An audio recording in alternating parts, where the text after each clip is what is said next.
مرحبا بكم في قناتي. قبل أن نبدأ لا تنسوا الاشتراك بالقناة واللايك إذا عجبكم الفيديو. ميزة جديدة في التيك توك، بتشوف كل التعليقات اللي علقتها في الفيديوهات الآخرين حتى لو كان التعليق من سنة.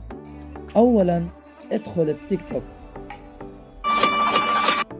ثم بعدها ادخل على الملف الشخصي واضغط على 3 شخطات الموجودة في الأعلى، وهنا اختار الإعدادات والخصوصية، ومن هنا نختار سجل التعليقات والمشاهدات.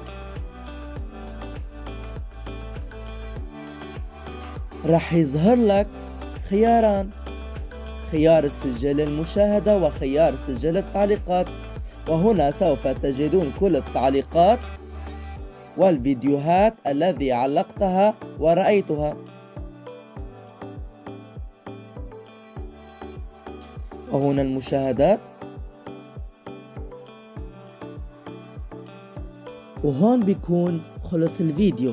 لا تنسوا الاشتراك بالقناة ورأيكم في التعليقات، وشكرا.